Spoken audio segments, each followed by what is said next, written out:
Artie Caldwell here, Sunshine Super Agent. Today we're going to make a do-it-yourself video. I'm going to show you how to install a screen door on your patio. Florida is very expensive, and if you can do things yourself, you'll save yourself a lot of money. So, first thing we're going to do is we're going to take this pet screen off of the patio. This pet screen was put up here so my cat would not bust through the screen. And now we're going to remove it so we can put a door here. I have a 1/4-inch driver. I'm going to remove the screws and the screen.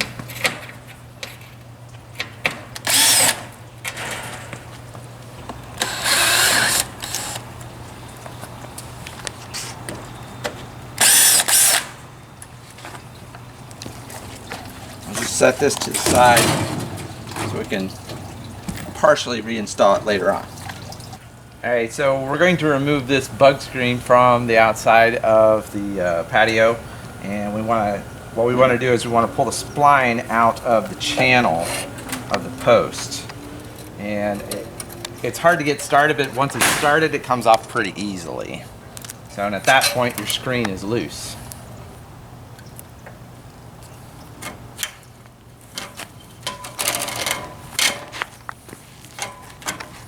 So sometimes we have to cut the plastic part, this little seal here.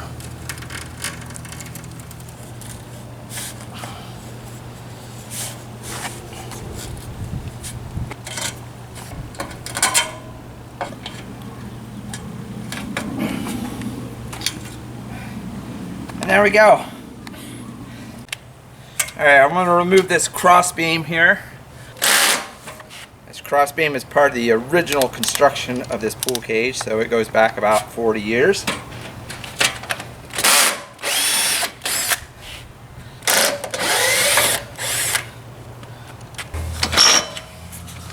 And we got a bad screw.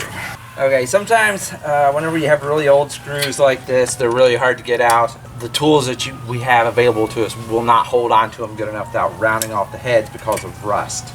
So we have vice grips for stuff like that.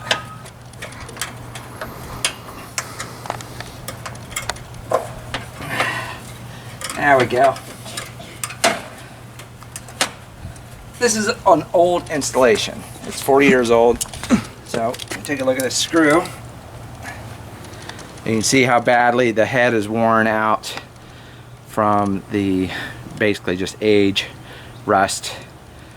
So you have to get something that will actually grab a hold of that weird condition, and it comes right out. This one's being less friendly than that one was.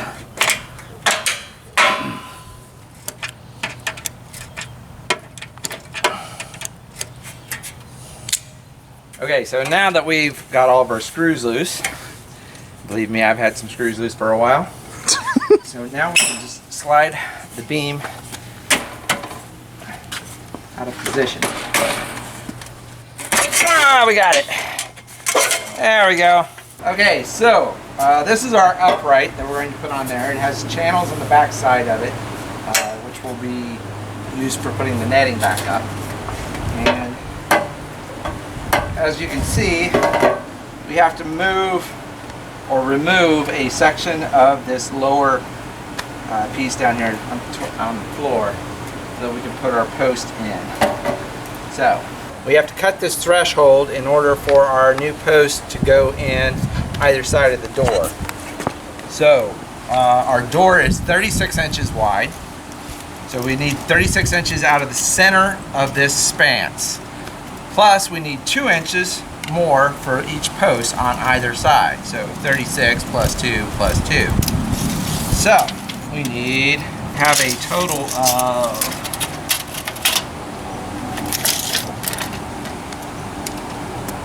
62.5 inches, and we need 40 out of the center of it, so that leaves 11 per side.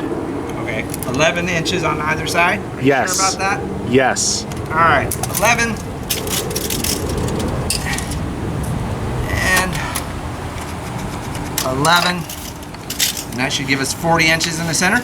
This has bolts in it down into the concrete. We're gonna leave it in place and cut it where it's at because it's held down pretty tight. We're gonna leave it where it's at and cut it with a hacksaw.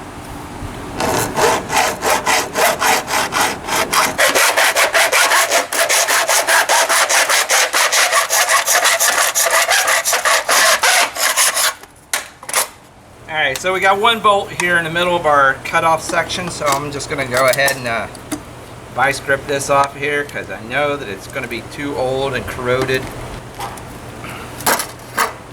And look, it just broke off into the bottom of it. Alright, there we go. Oh look, we have ants. These are our uprights for our door. So we're going to put the top plate in place before we set it. These are 5/16 self-piloting, 1 inch long screws.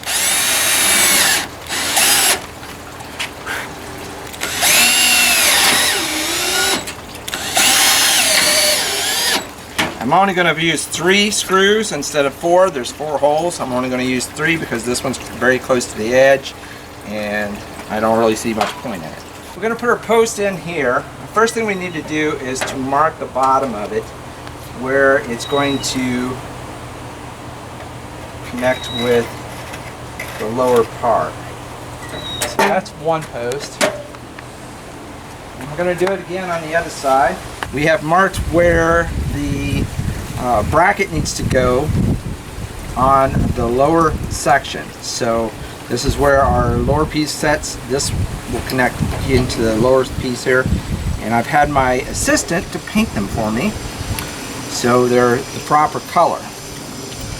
So, I'll just put a few more screws in this.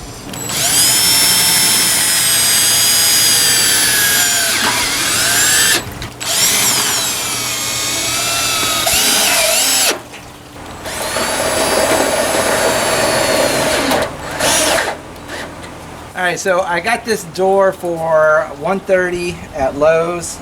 It's got a broken handle, you can see right here. So they discounted it for me down to $130. That's it was 20% off, so that's pretty good. And then he gave me a free handle. So it's a win-win. All I gotta do is change this handle out and we'll be in good shape. Alright, so now we're going to install the hinge jamb here. So this is the side that comes with the door. It's a jamb for the door, but it has the hinges attached to it. And that just bolts onto the pole like this. Nothing to it. And we'll put a few screws in it.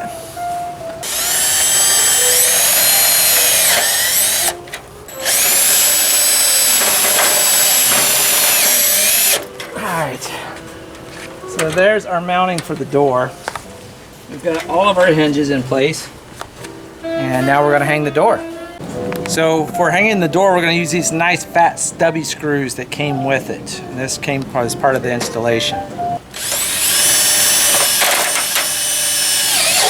There we go. A little harder to get in than the self-piloting, but they will go into place.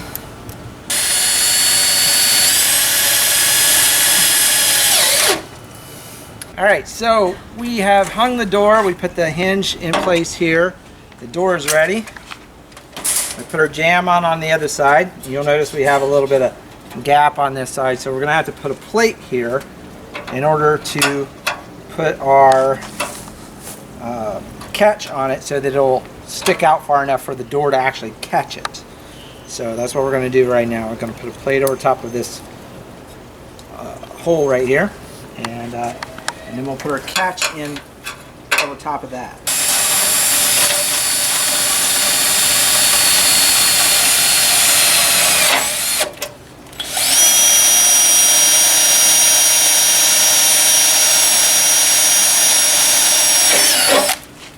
Alright, so we've made a couple little shims to go underneath of this too. We still need to get a little more distance out from the door. So we've made a short piece with a hole drilled through it, basically is all it is. And it'll act as a spacer whenever we put our piece in here.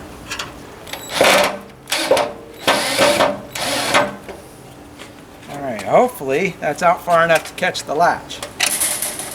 Ta-da! We're good. So, latch is working. That's how you hang a door.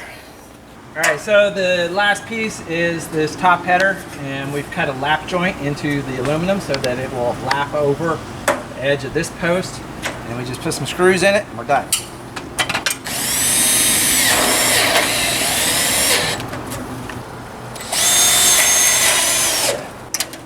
And now we have a screen door. And that's how you live the Florida lifestyle.